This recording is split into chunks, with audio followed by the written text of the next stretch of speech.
नमस्कार, आप देख रहे हैं IBC 24। मैं हूं आपके साथ राहुल सिन्हा। मध्य प्रदेश की खबरों के बुलेटिन मेरा मध्य प्रदेश में आपका स्वागत है। खबरों को देखेंगे विस्तार से। भोपाल में सीएम हाउस में मुख्यमंत्री शिवराज सिंह और बीजेपी के प्रदेश अध्यक्ष VD शर्मा के बीच कैबिनेट विस्तार और निगम मंडल में नियुक्ति को लेकर चर्चा हुई। इस दौरान नामों को अंतिम रूप दिया गया। बैठक के बीच मंत्री पद के दावेदार संजय पाठक ने सीएम हाउस जाकर मुख्यमंत्री और प्रदेश अध्यक्ष VD शर्मा से मुलाकात की। मंत्रिमंडल में संजय पाठक का दावा मजबूत माना जा रहा है। पाठक 4 बार के विधायक हैं। सरकार बनाने में उनकी भूमिका अहम थी और इस लिहाज से उनका दावा काफी मजबूत है। वहीं बैठक में निगम मंडल के संभावित नामों को लेकर भी चर्चा हुई है। बैठक के बाद प्रदेश अध्यक्ष VD शर्मा ने कहा कि संगठन और सरकार को लेकर कई तरह की चर्चा हुई है। आने वाले समय में संगठन सरकार की सूची सामने आ जाएगी। हालांकि बैठक को VD शर्मा ने सामान्य बताया। बैठते हैं तो संगठन, सरकार, प्रदेश, सारी बातों की चर्चा होती है। तो सामान्य बैठक क्या, कोई एक विशेष बैठक नहीं थी। संगठन के बारे में जल्दी हो। मध्य प्रदेश सरकार आगामी विधानसभा सत्र में लव जिहाद पर कानून बनाने जा रही है और इसके लिए 28 दिसंबर से शुरू हो रहे विधानसभा सत्र में अध्यादेश लाया जाएगा। उसके पहले उत्तर प्रदेश के लव जिहाद कानून को समझा जाएगा। इसके लिए pro tem speaker Rameshwar Sharma UP जा रहे हैं। वो विधि विभाग की उस टीम से मिलेंगे जिसने लव जिहाद कानून तैयार किया है। इसके बाद उनकी मुख्यमंत्री योगी आदित्यनाथ से भी मुलाकात है। रामेश्वर शर्मा 6 दिसंबर को अयोध्या में रामलला के दर्शन भी करेंगे। प्रोटेम स्पीकर रामेश्वर शर्मा अपने बयानों को लेकर अक्सर सुर्खियों में रहते हैं। फिलहाल मध्य प्रदेश में शहरों और जगहों के नाम बदलने की मांग को लेकर प्रोटेम स्पीकर चर्चा में है। मध्य प्रदेश में लव जिहाद के प्रस्तावित कानून में सजा को 10 साल करने की मांग सबसे पहले उन्होंने ही उठाई थी। इसके बाद ड्राफ्ट में 10 साल की सजा का प्रावधान किया गया।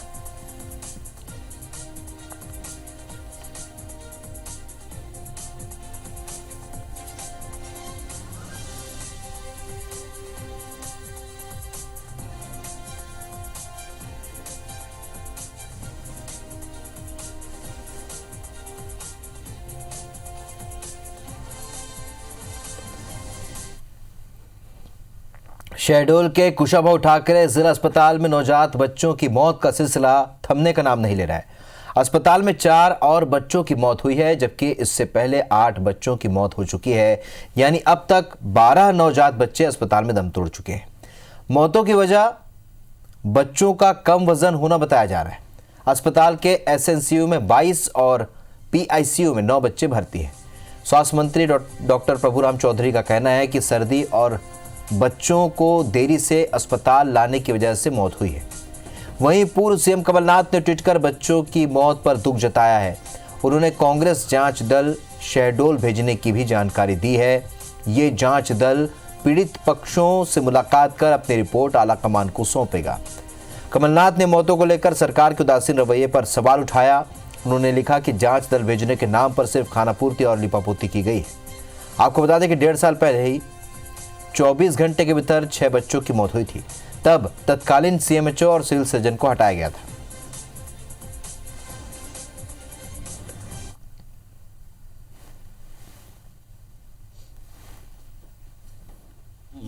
दो तारीख को जो एक अदिति तिवारी की जो डेथ हुई थी, 600 ग्राम की बच्ची प्री मेच्योर पैदा हुई थी, तो काफ़ी वीक थी और उसको बुढ़ार से रेफर किया गया था। तो देरी से आ रहे हैं। हाँ, और इस सीजन में जो ठंड काफ़ी एकदम 2-3 दिन में काफ़ी ठंड बढ़ी, 1 हफ्ते से, उस ठंड के कारण निमोनिया वगैरह हो जाने के कारण ऐसे सीरियस बच्चे आ रहे हैं।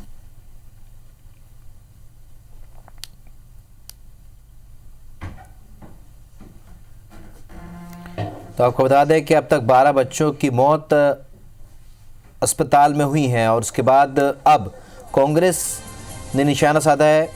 पूर्व सीएम कमलनाथ ने ट्वीट किया है।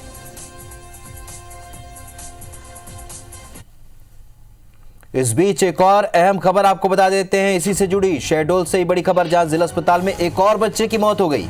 जिला अस्पताल में अब तक 13 बच्चों की मौत हो चुकी है। महिला एवं बाल विकास अधिकारी ने अब कार्रवाई की है। काम में लापरवाही बरतने पर 2 सुपरवाइजर को सस्पेंड कर दिया गया है। जयसी नगर और बुढ़ार की सुपरवाइजर सस्पेंड कर दी गई हैं। कुपोषित बच्चों को NRC में भर्ती नहीं कराने पर यह कार्रवाई हुई है। बड़ी खबर आपको बता रहे हैं इसी से जुड़ी। शहडोल में जिला अस्पताल में एक और बच्चे की मौत हुई है। जिला अस्पताल में अब तक 13 बच्चों की मौत हो चुकी है। महिला बाल विकास अधिकारी ने अब इस मामले में कार्रवाई की है। काम में लापरवाही बरतने पर 2 सुपरवाइजर को सस्पेंड किया गया है। जयसी नगर और बुढ़ार की सुपरवाइजर सस्पेंड कर दी गई हैं। कुपोषित बच्चों को एनआरसी में भर्ती नहीं कराने पर यह कार्रवाई हुई। आपको बता दें कि एक और जहां कांग्रेस इसे लेकर हमलावर है, पूर्व सीएम कमलनाथ ने ट्वीट किया है। स्वास्थ्य मंत्री कह रहे हैं कि सर्दी की वजह से और देरी से अस्पताल लाने की वजह से मौतें हुई हैं। कुपोषण को भी कारण बताया गया, लेकिन दूसरी ओर अब भी मौतों का सिलसिला थम नहीं रहा है। पुष्पेंद्र चतुर्वेदी हमारे सहयोगी इस वक्त फोन लाइन पर जुड़ चुके हैं। पुष्पेंद्र, अब भी मौतों का सिलसिला थम नहीं रहा है, जबकि बार बार ये खबरें आने के बाद प्रशासन को चौकन्ना होकर कोई बड़ी कार्रवाई करनी थी, लेकिन अब भी इस तरह की मौतें हो रही हैं। क्या वजह? जी, मैं आपको बता दूं कि लगातार ये 13 बच्चे की मौत है। आज लगातार ये सिलसिला आंकड़ा बढ़ता जा रहा है और प्रशासन सिर्फ जांच के नाम पर अपना पल्ला झाड़ रहा है। दूसरी तरफ देखा जाए तो अब स्वास्थ्य विभाग की लापरवाही जांच में नहीं आई। उसके बाद महिला बाल विकास अधिकारी ने संज्ञान लिया मामला, तो पता चला कि ये जो बच्चे कुपोषित बच्चे जो 4 बच्चे मृत हुए हैं, उनमें एनआरसी में इनकी कोई भर्ती या इनकी एंट्री नहीं की गई। जो पुनर्वास केंद्र होता है, पोषण पुनर्वास केंद्र, वहां पे बच्चों की एंट्री ही नहीं है।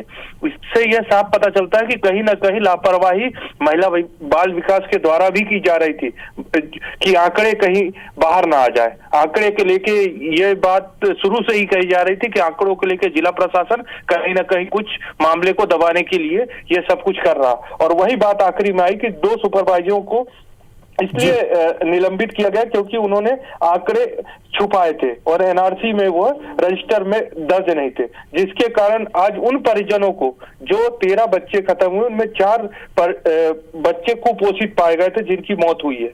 कम वजन थे, उनका पूरा शरीर नहीं बढ़ पाया था। तो इस तरह की लापरवाहियां अब सामने आ रही हैं धीरे धीरे, पर प्रशासन अभी भी चुपचाप बैठा हुआ है। इसमें कोई बड़ा ठोस कदम या बड़े अधिकारी पे लापरवाही का या कोई ऐसी कार्रवाई नहीं हुई है। जी पुष्पेंद्र, क्या जानकारी मिली? क्यों आखिर इनके रिकॉर्ड में दर्ज नहीं थे, इनका आंकड़ा दर्ज नहीं था, क्या वजह है? जी, मैं आपको बता दूं, एक वजह ये निकल के आएगी। जब 1.5 साल पहले जनवरी माह में ये उस समय 6 बच्चों की 24 घंटे में मौत हुई थी, तो 2 सिविल सर्जन और सीएमएचओ को तो तत्काल प्रभाव से हटा दिया गया था और कलेक्टर को 1 माह बाद हटाया गया था। उसके बाद जब कलेक्टर आए सत्येंद्र सिंह, तो सत्येंद्र सिंह ने लगातार जिला हॉस्पिटल से दूरी बना रखी थी। जब ये मामला आया तो अभी कुछ दिन पहले जब हमने खबर चलाई, कलेक्टर को लेके बातें कही, छुट्टी की बातें कही, तो कलेक्टर ने आनंद फानंद में रात को 30 तारीख की रात को उन्होंने दौरा किया। ये पहला दौरा था कलेक्टर का 1 साल के बीच में, और कहीं ना कहीं वो इस चीज से अज्ञान थे क्योंकि वो ना तो हॉस्पिटल जाते थे ना वार्डों में जाते थे। कोरोना की स्थिति थी तो भी हॉस्पिटल से दूरी बनाए हुए थे वो। तो इस तरह की चीजें ना तो निकल के आ रही थी, ना मीटिंग हो रही थी, ना स्वास्थ्य अमले की कोई जानकारी थी। तो ये भी एक बड़ी वजह सामने आ रही कि कलेक्टर की भी लापरवाही, जिला प्रशासन की लापरवाही थी लगातार, जिसकी आज भुगतना उन परिजनों को पड़ रहा है जो 13 बच्चे आज मौत हो गई है उनकी। बिल्कुल, और ये कहीं ना कहीं लापरवाही जिला प्रशासन की भी और स्वास्थ्य विभाग की भी लापरवाही साफ तौर पर नजर आ रही है। इस जिला अस्पताल की देख रेख सुपरविजन करने वाला कोई नहीं था और जाहिर सी बात है ऐसे में यहाँ पर मनमानी शुरू हो गई। इस चर्चा के लिए बहुत बहुत शुक्रिया पुष्पेंद्र आपका।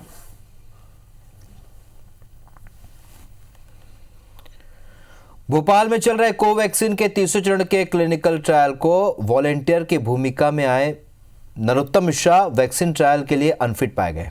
वैक्सीन का टीका लगवाने के लिए नरोत्तम मिश्रा सुबह अस्पताल पहुंचे थे। आईसीएमआर के गाइडलाइन के तहत पहले नरोत्तम मिश्रा की काउंसलिंग की गई। नरोत्तम मिश्रा की पारिवारिक हिस्ट्री जानी गई तो उन्होंने बताया कि उनके परिवार के सदस्य कोरोना पॉजिटिव हो चुके और इस बीच वो उनके संपर्क में भी रहे।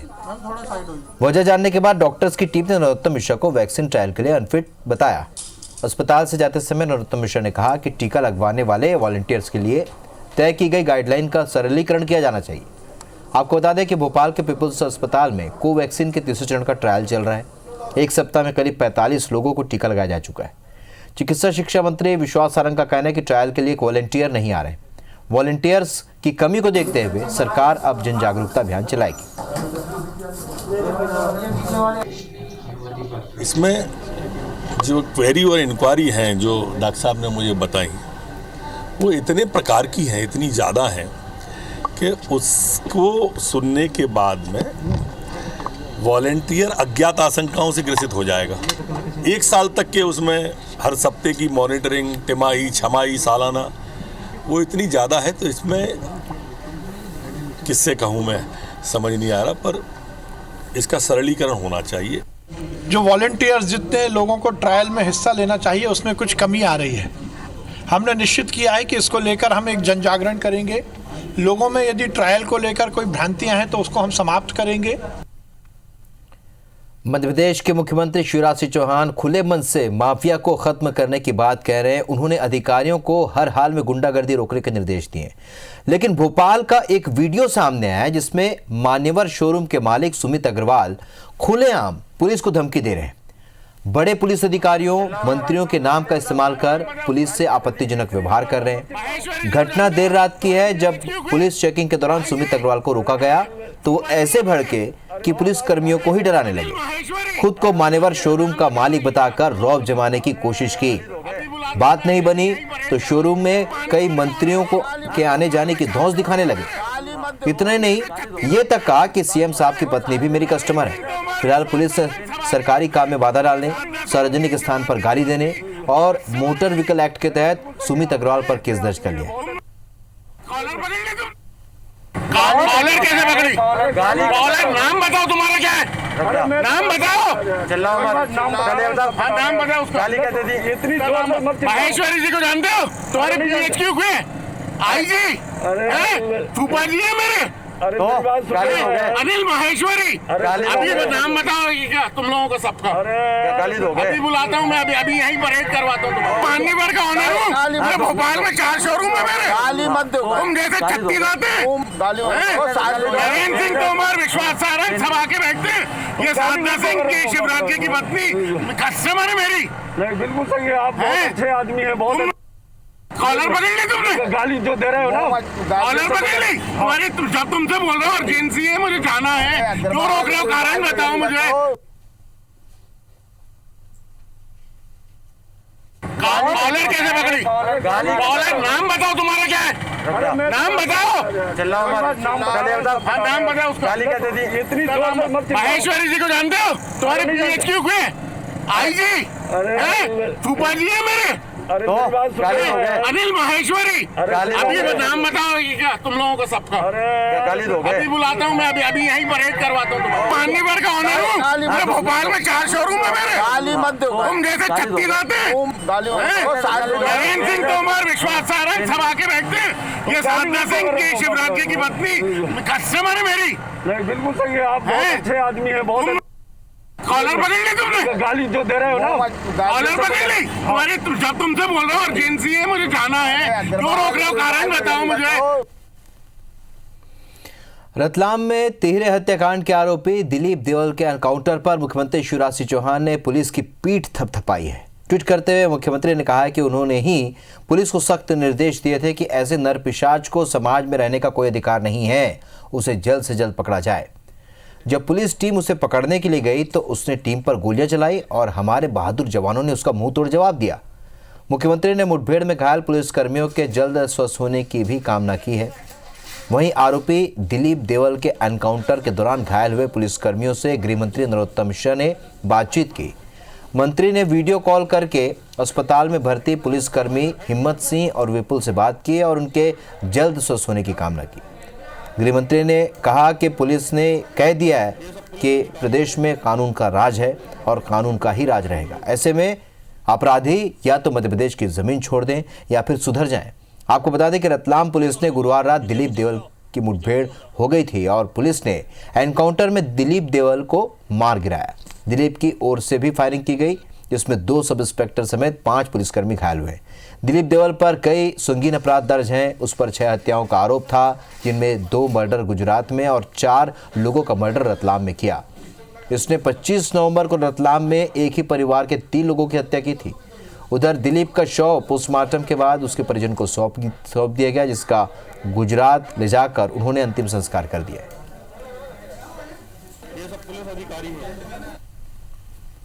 एक दुर्दांत अपराधी दिलीप देवल पुलिस ने घेरा जब 8:15 पे, तो जवाबी फायरिंग की। हमारे पुलिसकर्मी भी घायल हुए हैं।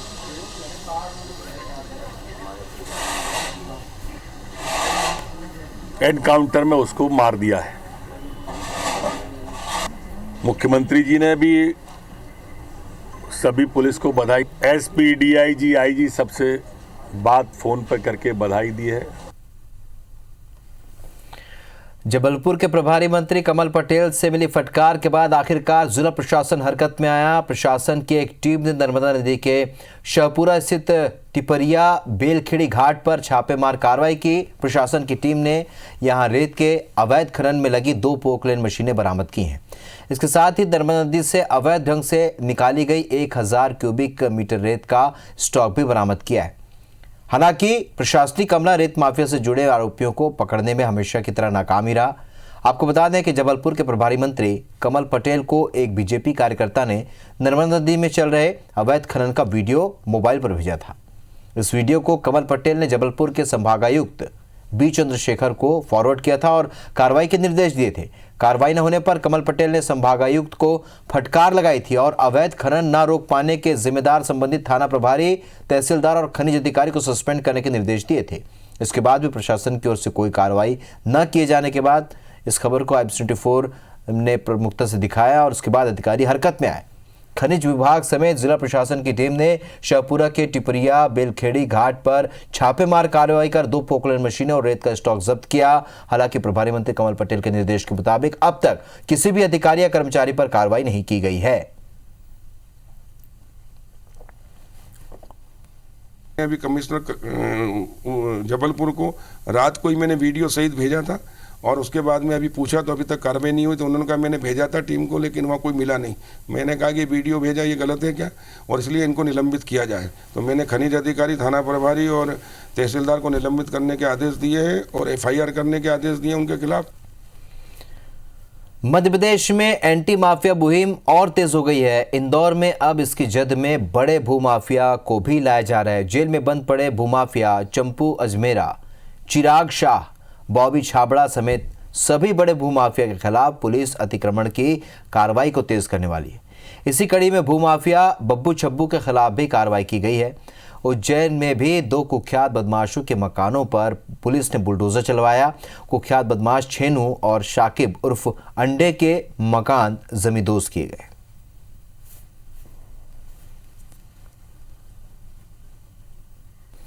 मुरैना के पहाड़गढ़ थाना क्षेत्र में लूटी गई बकरियों को 10 दिन बाद पुलिस ने बरामद कर लिया गया है। सभी 28 बकरियों को पुलिस ने जिले के तेघरा के जंगलों से बरामद किया है। जानकारी के मुताबिक 23 नवंबर को बलराम बाथम अपनी 30 बकरियों को चराने के लिए जंगल में ले गया था, लेकिन वहां मौजूद हथियारबंद बदमाशों ने उसके हाथ पैर बांध दिए और बकरियों को ले गए। पुलिस में शिकायत के बाद जब इसकी जाँच की गई तो पुलिस ने तेघरा के जंगल से बकरियों को 10 दिन बाद बरामद कर लिया। हालांकि आरोपियों की गिरफ्तारी नहीं हो पाई है। पुलिस उनकी तलाश कर रही है।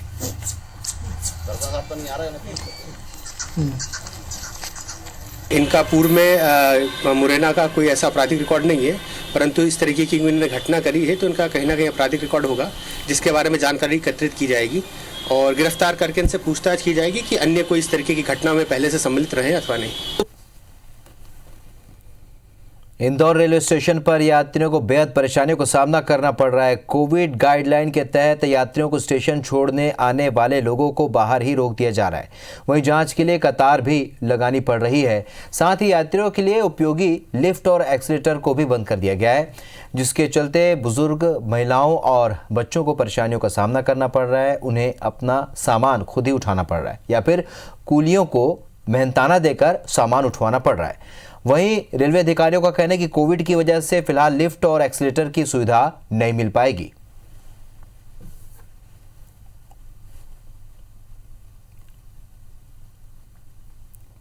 बैग होना, 4-4, 5-5 लिफ्ट तो होना चाहिए ना, क्योंकि फिर जाने में हमें ही दिक्कत आ रही है ना, इतना वजन ले जाना, उतरना, चढ़ना।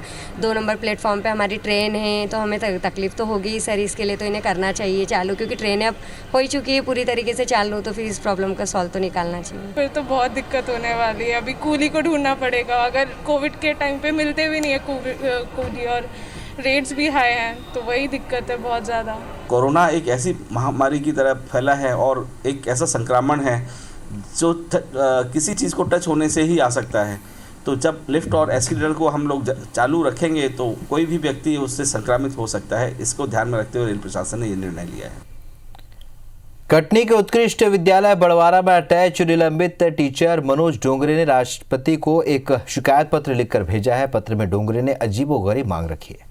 उसने राष्ट्रपति से सरकारी संपत्ति की चोरी करने की अनुमति मांगी है। इसकी वजह बताते हुए पत्र में मनोज डोंगरे ने लिखा है कि निलंबन अवधि में उस पर काफ़ी कर्ज हो गया है, जिसे चुकाने के लिए आमदनी का कोई भी जरिया नजर नहीं आ रहा है। निलंबन अवधि में गुजारा भत्ता नहीं दिया जा रहा है। इस बारे में सीएम हेल्पलाइन में 5 सितंबर को शिकायत की थी, लेकिन अब तक कोई कार्रवाई नहीं की गई। गृहस्थी चलाने के लिए यहाँ वहाँ से काफ़ी कर्ज लिया जा चुका है। दीपावली भी पैसे की तंगी के बीच गुजरी। डोंगरे का कहना है कि उसे परिवार से जीवन समाप्त करने का ख्याल भी कई बार आया। अब राष्ट्रपति से ही अंतिम आस है। वहीं डीओ का कहना है कि मनोज डोंगरे पर धोखाधड़ी का मामला दर्ज है। वो जेल भी जा चुका है। इस दौरान लंबे समय से गैर हाजिर था और जब वो कार्यालय आया तो सस्पेंड कर दिया गया। डीओ का कहना है कि उसने भी जो भी पत्र लिखा है वो उचित नहीं है। हालांकि उसके भरण पोषण भत्ते के लिए कोशिश की जा रही। महामहिम राष्ट्रपति महोदय को पत्र लिखकर उनसे निवेदन किया हूं कि मुझे जितना जल्दी हो सके यथाशीघ्र मुझे गुजारा भत्ता दिलाए जाने का कष्ट करें, और यदि आप भी मेरा गुजारा भत्ता दिलाए जाने में असमर्थ हैं तो मुझे संपूर्ण भारत देश में शासकीय संपत्ति चोरी करने की लिखित अनुमति प्रदान करने का कष्ट करें। दिन के अंदर एरियस दिलवाया जाए, ये सरकारी संपत्ति की चोरी करने की लिखित अनुमति दी जाए तो अनुमति तो नहीं दी जा सकती है। हाँ, इनका वेतन जो है ये हमने ट्रेजरी में डलवा दिया है, बहुत जल्दी इनका वेतन भुगतान हो जाएगा। मध्य प्रदेश की खबरों में फिलहाल लेते हैं, लेकिन ताज़ा अपडेट के लिए आप बने रहिए IBS 24 के साथ। नमस्कार।